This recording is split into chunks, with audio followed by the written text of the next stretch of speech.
es mantener o poder restaurar la función comunicativa. Si no recupera la palabra silla, pero nos la pudo explicar perfectamente, pues es lo mismo, ¿no? Y al final estamos llenando nuestra intención. Entonces, activando la red semántica más allá del nivel de activación normal, queremos facilitar el acceso a la información fonológica. Por eso estamos hablando de un efecto de empuje hacia los niveles fonológico y fonético del acceso al léxico. ¿Qué es lo que hacemos? Les digo, ponemos una silla y le pedimos que nos diga qué es lo que está viendo ahí. No puede, como en los videos de Diego hace rato, ¿no? Simplemente no pueden, no logran acceder, no se acuerdan, por más que lo intenten, y además es una fase de mucha ansiedad para ellos. ¿Qué hacemos entonces? Si no se da la denominación espontánea, comenzamos a hacer preguntas. ¿Para qué sirve? ¿Para qué la usamos? Si eso no nos funciona, hacemos otra, ¿no? Bueno, ¿de qué pueden estar hechas? No sé, ¿cómo pueden ser? ¿Cuáles se puede imaginar? ¿En dónde se utilizan? Algo más. Podemos sacar más información de todas esas redes semánticas. ¿No funciona? Ok, entonces vámonos a la información biográfica. ¿Cómo son las de su casa? ¿No? ¿Cuáles son las que más le gustan? ¿Cuál es su silla favorita? Bueno, lo digan sus. Y si no funciona, entonces, bueno, también tenemos que evitar la frustración de nuestro paciente, porque si no va a terminar todo peor. Entonces le vamos a dar esta facilitación, porque eso sí, eso es algo muy importante.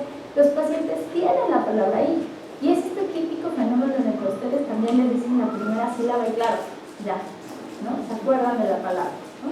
Le dicen sí y él ya termina sí, ya, claro. ¿Sí? Si esto no pasa, si su paciente no reconoce, ustedes le digan silla, y el paciente no reconoce la palabra, no que no sepa que es una silla, sabe que es una silla, la puede usar perfectamente, sabe distinguirla de una banca, pero no reconoce la palabra.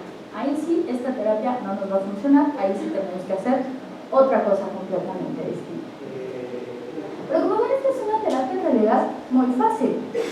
No necesitamos más que el conocimiento para saber cómo dirigir esta actividad, cómo dirigir toda esa plasticidad cerebral para poder llegar a enseñarle nuevas estrategias para generar la información.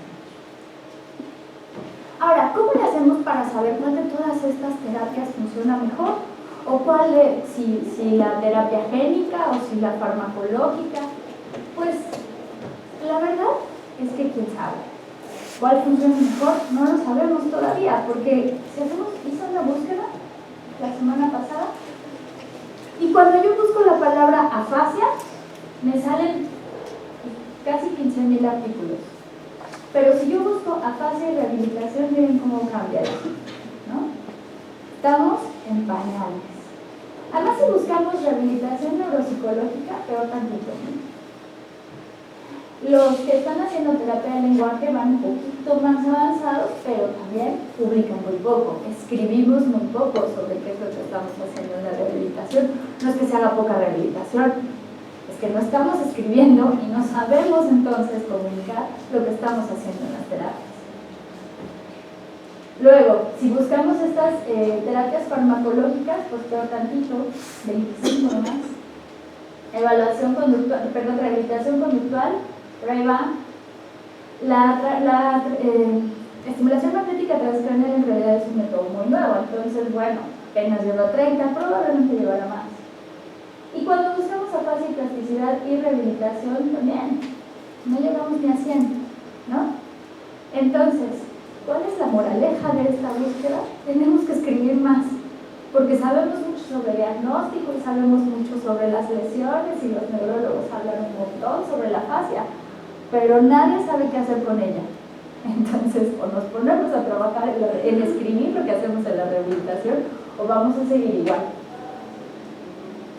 ¿Cómo le hacemos para saber cuál de estas terapias funciona mejor? Para eso nos sirven todos estos métodos de neuroimagen. Podemos tener las mediciones conductuales, medición de tiempos de respuesta, los movimientos oculares, etc. O podemos tener ya técnicas neurofisiológicas, tenemos potenciales relacionados a eventos que tienen que ver con la actividad eléctrica cerebral, como lo que explicaba la doctora Montesoca, o la neuroimagen, la tomografía por emisión de positrones o la famosísima resonancia magnética funcional. ¿Qué es lo que hacen o qué es lo que estamos viendo en realidad en la resonancia? Estamos viendo la sangre oxigenada que está fluyendo en distintas zonas del cerebro, ¿sí? No necesariamente estamos viendo a las neuronas moverse, estamos viendo dónde están jalando más sangre. Por eso decimos que estamos viendo la actividad hemodinámica. Y entonces quiere decir que cuando estamos haciendo algún tipo de tarea, aquí es donde se está utilizando más sangre oxigenada, y asumimos que el oxígeno es lo que pone a trabajar a las neuronas, y entonces asumimos que ahí es donde están trabajando más las neuronas. Ahora también podemos hacer tractografías o tensores de difusión y podemos hacer resting state. Pero nosotros, bueno, yo en este caso les voy a platicar un poquito de lo que hago con la resonancia magnética funcional. ¿Qué es lo que nos puede responder la resonancia magnética funcional? Primero nos puede decir cuáles son las estructuras cerebrales que se organizan para recuperar la función del lenguaje, cómo se están reorganizando. Bueno, primero, si existe reorganización entre ese mismo hemisferio que se ocupaba del lenguaje o el otro hemisferio está llegando para retomar la función y cómo lo está haciendo para participar en ella, ¿no? ¿Cuáles son las circunstancias en que participa cada estructura? Si esto depende de la lesión o depende de algún otro factor del paciente. Y por supuesto, ¿qué tipo de terapia funciona o nos ayuda en qué proceso de reorganización funciona? Porque esto nos va a ayudar mucho a saber cómo dirigir nuestra rehabilitación, cómo tenemos que dirigir esa plasticidad para lograr el efecto que queremos lograr. Bueno, y acá tengo otra búsqueda que es ya con resonancia magnética funcional, que tampoco es que vaya muy bien, ¿eh? En realidad, publicar o hacer estudios con rehabilitación es muy complicado, pero de todas formas todavía tenemos mucho trabajo por hacer. Uno de los principales debates para saber qué es lo que está pasando en el cerebro después de una lesión es qué es lo que pasa entre uno y otro hemisferio, el que está afectado y el que no está afectado. Entonces, la primera pregunta era, ¿el hemisferio derecho toma las funciones lingüísticas? Porque antes se creía que sí, ¿no? Si está lesionado el izquierdo, entonces es el derecho el que llega, compensa y ya la hicimos, ¿no? Pero ya ahora hemos visto que no es así. Más bien, la otra pregunta es si la zona perilesional, es decir, lo que queda de esas estructuras en el hemisferio izquierdo, son las que realmente están reorganizándose para volver a compensar la función, por lo menos lo que se pueda, ¿no? De ella. Bueno, estas preguntas en realidad han cambiado un poco porque ya sabemos que las dos pueden suceder. Lo que no sabemos es en qué circunstancias funciona una y en qué circunstancias funciona otra. No sabemos bien cuándo el hemisferio derecho juega un papel más importante y cuándo es la zona perilesional del izquierdo. Evidentemente puede tener que ver con el tamaño de la lesión. Parece ser que entre más hemisferio izquierdo nos quede, pues mejor se pueden recuperar las funciones. Y parece ser que el hemisferio derecho, pues más bien, que sí ayuda, pero no tanto, ¿no? Muy poquito. Y entre más grande sea la lesión, obviamente va a haber más participación del hemisferio derecho, pero eso no necesariamente quiere decir que se va a recuperar más la función. Entonces, las preguntas que tenemos en estos momentos son, ¿el hemisferio derecho contribuye a la recuperación o solamente está ahí como desinhibido porque el izquierdo como que lo mantenía a raya en todo lo que se refería al lenguaje y entonces de repente como que pierde lo desamarran y entonces como que de repente está ahí todo descontrolado sin saber qué hacer? Esa podría ser una. Otra es, bueno, no es cuestión de activar a todo el hemisferio derecho, sino solamente a esas estructuras que sabemos que sí nos pueden ayudar y aprender a inhibir esas otras que sabemos que no nos están ayudando, ¿sí? ¿Qué es lo que nos dice la resonancia? ¿Para qué nos ayuda entonces en la rehabilitación de la fascia? Bueno, ya sabemos por todos los estudios conductuales que se hacen que la terapia por integración de rasgos semánticos nos puede ayudar a mejorar las habilidades de denominación, incluso cuando los pacientes están muy mal o cuando llevan muchísimos años con la fascia. Pero queremos saber cómo se correlaciona esto con la activación cerebral, cuáles son las áreas que se activan, cuáles son las áreas que estamos logrando inhibir, cómo es que está realmente moviéndose el cerebro cuando estamos hablando de esta mejoría.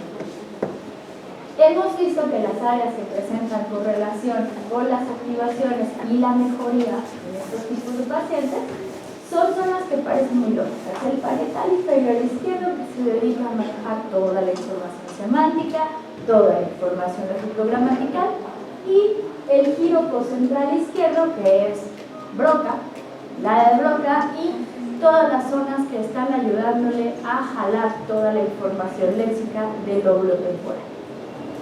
Entonces, los análisis muestran que a algunos sujetos les funciona mejor también la terapia que a otros. Es muy importante porque así sabemos con quién utilizar esta terapia y con quién no. Estos son nada más algunos ejemplos de las terapias, de los pacientes que he tenido con este tipo de terapias. Esta es la lesión. Como verán, es una lesión muy grande que abarca básicamente todo el lóbulo temporal, toda la parte basal del lóbulo temporal. Y este es qué tanto, cómo llegó y qué tanto pudo mejorar a lo largo de las sesiones de terapia. ¿Cuántos verbos y cuántos nombres nos podía decir al principio? En la verde son los de antes, el pre, y en la rosa son los que me pudo decir en la prueba después de 8 semanas de terapia. Entonces, como vemos, hay una mejoría, ¿sí? Hay una mejoría conductual, y ahora queremos ver qué es lo que pasa en el cerebro. No les voy a presentar todos los resultados, pero les voy a presentar unos muy significativos. Este, por ejemplo, es cuando le estamos preguntando verbos. Y como vemos antes, básicamente no podía decirme casi ninguno, y vemos que no hay realmente gran activación cerebral, ¿no? Es como si no pudiera simplemente activar más pues, muchas de las zonas del lenguaje para poder jalar esta información. ¿Qué vemos después? Que logra activar ya un poco de las zonas parietales y un poco de las zonas frontales, que probablemente nos esté ayudando a tener un poco más de activación en zonas del lenguaje.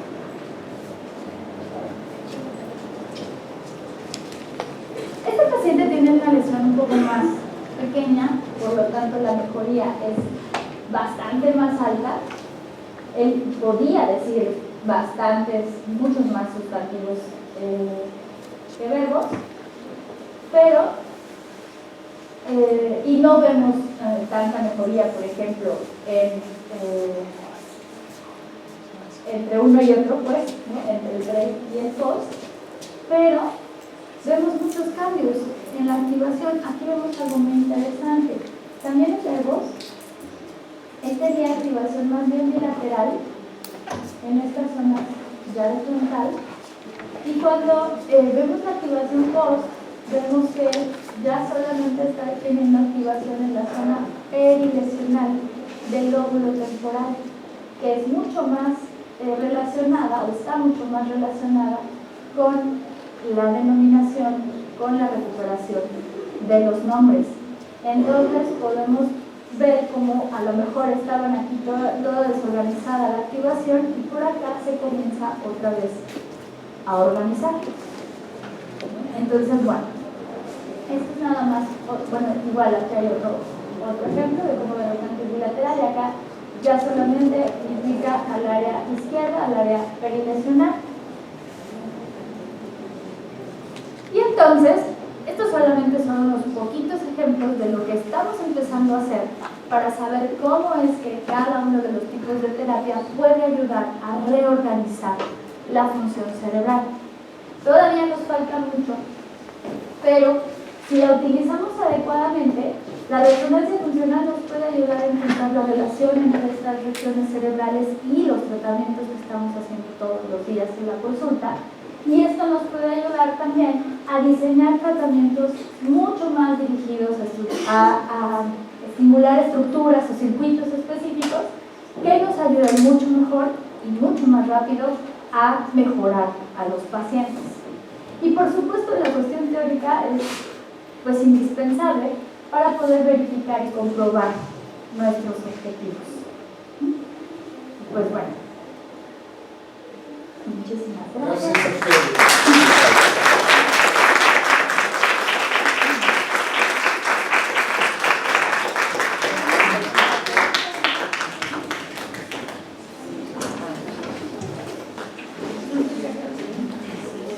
¿Alguien tiene alguna pregunta?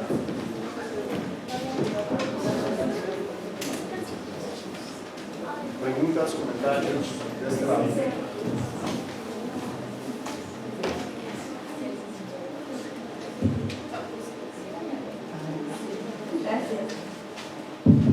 Gracias. Hablabas de que es posible, perdón, doctor Diego, de que es posible diagnosticar, por ejemplo, epilepsia hasta de 15 años a 15 años antes, ¿no? De que aparezcan los primeros síntomas. Digo, Parkinson, perdón, sí.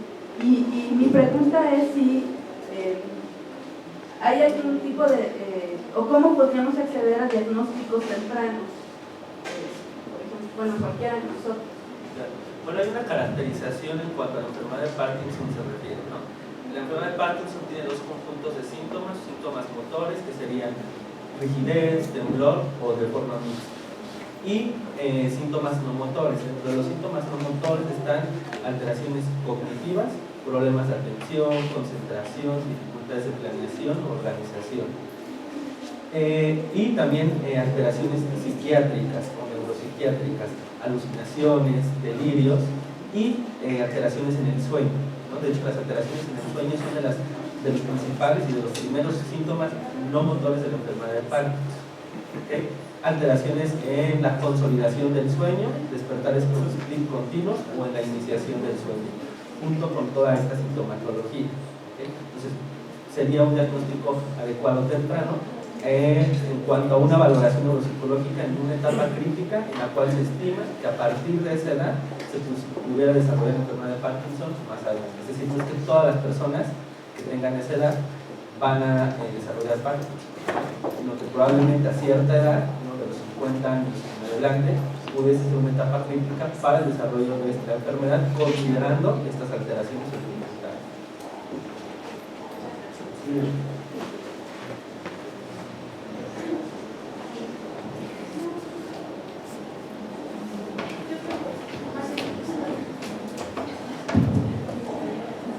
Para el doctor David, mucho gusto conocerlos a ustedes y gracias por estar con nosotros y su información es fantástica. Escuché por allí o vi por allí algún documental en China que operaban el cerebro a través de acupuntura y permanecía el paciente despierto. No sé si esto funcione también para este tipo de cirugías aquí en México. No tengo información, pero no conozco esto que menciona China. Aquí en México me parece que no, pero bueno, yo creo que en forma general no tendré por qué no funcionar. O sea, sí, es una manera de mantener sin dolor una parte del cuerpo y lo pueden hacer ellos con estas técnicas, pero desconozco el tema. Gracias.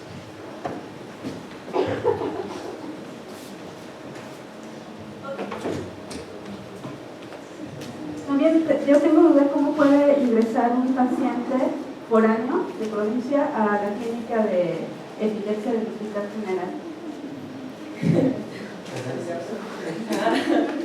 Lo primero que tendría que hacer es con una receta de algún médico que lo mande específicamente a la clínica de epilepsia, ir al Hospital General, en la ventanilla de admisión, en la consulta externa, se pide un carnet con la receta que se le debe dar al paciente de algún médico general o alguien que lo requiera. Y una vez que ya se tiene, se va a la clínica de epilepsia que está en el pabellón 403, en neurología, y ahí se pide una cita con la doctora Ana Luisa Velasco o con la doctora Dani Vázquez.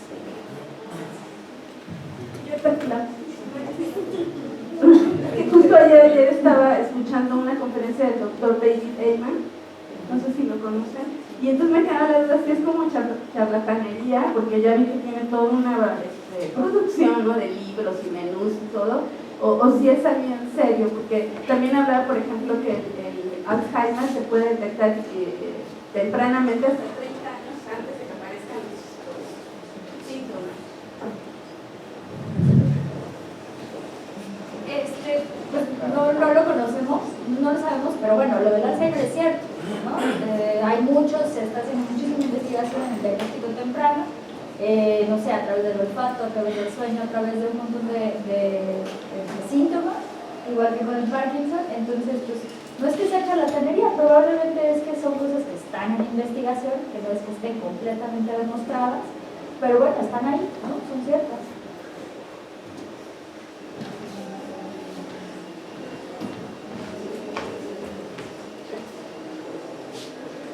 Disculpe, el campo de acción de un neuropsicólogo es únicamente en hospitales, o cuál es su desarrollo, digamos, individual, personal. No, de hecho, hay muy pocos hospitales que tienen un servicio de neuropsicología como tal. Clínicas de epilepsia hay muy pocas también, 2 en la Ciudad de México. Bueno, para el ABC3 tal vez. Sí.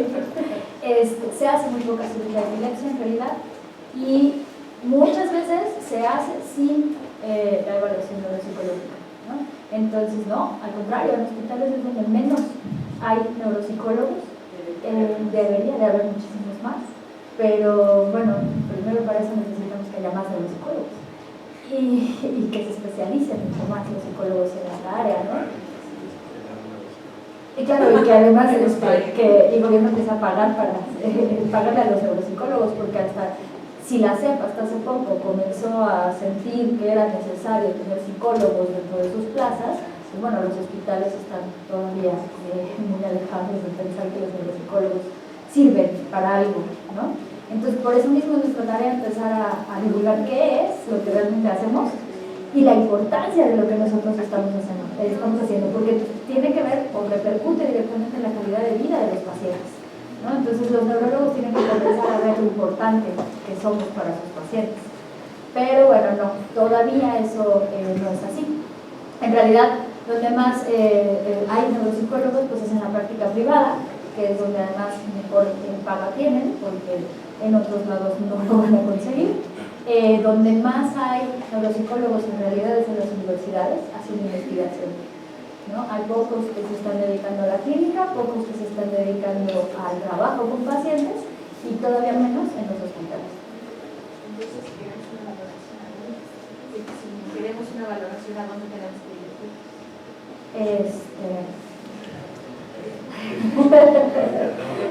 Si le pasamos la tarjeta. No, bueno, depende de para qué, ¿no? Porque también hay que buscar un neuropsicólogo. Si es para una persona que sospechamos que tiene demencia, vamos a buscar una clínica de demencia, vamos a buscar un neuropsicólogo que esté especializado. Si es epilepsia, vamos a buscar al especializado en epilepsia. O sea, también tiene que ver con esto, ¿no? Porque al final del día te vas especializando como en un área específica, ¿no? Por ejemplo, la doctora Luis se especializa mucho más en la parte del lenguaje, que por ejemplo yo haría rehabilitación de lenguaje si yo tuviera un paciente y me mando a ella, yo no haría la rehabilitación del paciente. Entonces, por ejemplo, si tuviéramos a un niño específico que tuviera un problema a lo mejor de TDA o que tuviera un problema con autismo, pues lo mandaríamos a Diego, a la clínica de autismo de la facultad, por ejemplo. En la facultad de psicología, con la facultad, o en Iztacala, ahí hay clínicas de neuropsicología en donde los estudiantes de la maestría en neuropsicología están atendiendo a la población. Esa es una buena opción. Los neuropsicólogos. En la clínica es la clínica de Asperger de la facultad de psicología. Sí. Y complementando parte de la pregunta que hacía el maestro respecto al campo de acción, un campo de acción muy importante son las instituciones públicas, es decir, las escuelas deben contar con neuropsicólogos, pero un neuropsicólogo particular del desarrollo, neuropsicólogo infantil, porque la neuropsicología infantil es un mundo completamente distinto a la del adulto y al del anciano. Igual que la pediatría y La medicina de adulto y la medicina. Totalmente. Claro. Tienen acción en adicciones, en trastornos de la Claro, personalidad. los trastornos, por ejemplo, en adicciones, ahorita que es el tema, ¿no? Muy en boga de la marihuana, de pacientes, todas esas lesiones, porque al final se va lesionando toda la parte de la corteza prefrontal, tiene repercusiones como lo que veíamos cuando nos explicaba el doctor Diego, ¿no? Toda la correlación que se está dando ahí de los procesos que se van dando, tenemos que rehabilitar todas esas vías de acción que se tienen que tomar en cuenta. También, por ejemplo, en procesos psiquiátricos como tal, con los pacientes TOC también hay que rehabilitar toda esta parte de inhibición que se le tiene que enseñar al paciente, junto con todo el manejo farmacológico que tiene que llevar el paciente y hacer, como decía también Diego, todo el apego al tratamiento, ¿no? Por ejemplo, también con los pacientes bipolares que tienden ese desapego muy rápido una vez que ellos se sienten bien, dicen, yo ya me dejo de tomar el medicamento y tienden a tener toda la recaída. ¿La esquizofrenia tiene alguna respuesta? Bueno, actualmente hay mucha investigación sobre cuáles son todos los déficits cognitivos en los pacientes esquizofrénicos. Ahora, que esto tenga repercusión en la rehabilitación, todavía no se ve, todavía no llegan hasta allá. Países como Finlandia, como Suecia, tienen muchos programas de rehabilitación conductual para los esquizofrénicos, más que farmacológica, pero todavía se están peleando. Y en drogadicción. Disculpa, vamos a concluir. Es lo mismo. Okay. Vamos a entregar un reconocimiento a nuestros ponentes. Empezamos con la doctora Marisol Montes de Oca Basilco, Universidad Nacional de Profesores, presenta el reconocimiento por haber participado en el movimiento en la primera semana de psicología.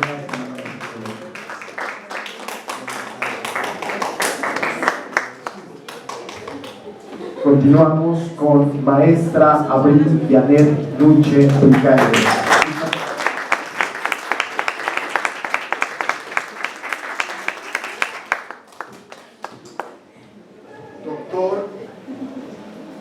Doctor Diego Manjarres.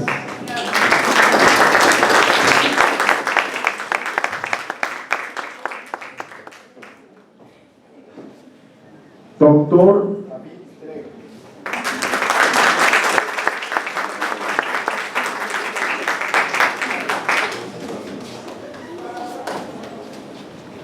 Les pido un fuerte aplauso.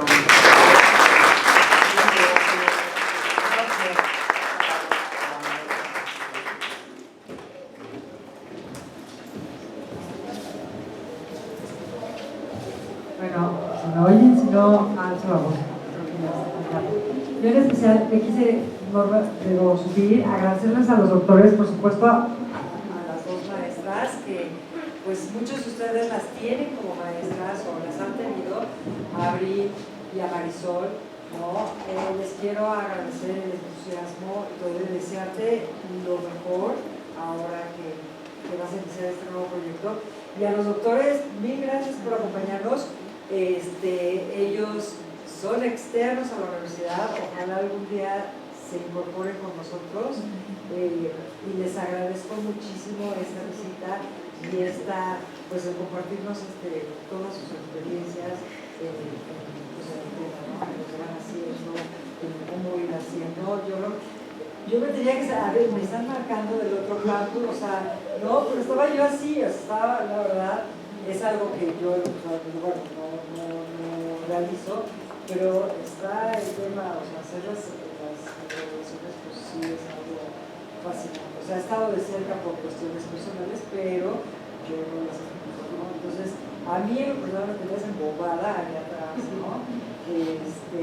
Cada vez que tenía que salir, ¿no? Y acá ver cómo hacen, o sea, es importante que estén despiertos, ¿no?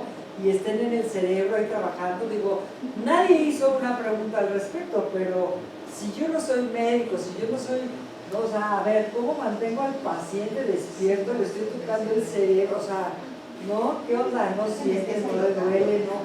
¿Cómo está todo eso? ¿No? Está digo, súper interesante todo el trabajo, ¿no? Toda la investigación. Y sí, en México y en el mundo, no México, en el mundo, todo lo que se refiere a neuro, pues vamos así. O sea, falta investigar cualquier cantidad de cosas, ¿no? Pero bueno, ahí vamos a paso a pasito y creo que sí vale la pena escribir más, divulgar más todo lo que se hace, porque también estoy convencida que en nuestro país hacen muchísimas cosas y tenemos excelentes médicos, excelentes investigadores y no lo damos, y luego se nos los llevan, ¿verdad? Se los llevan a nuestro país y estamos aquí, son nuestros, tenemos de los mejores investigadores, de los mejores médicos del mundo, nada más que no los estamos sabiendo de ellos. Ese es el lado, ¿no? Pues muchísimas gracias. Gracias. Muchas gracias.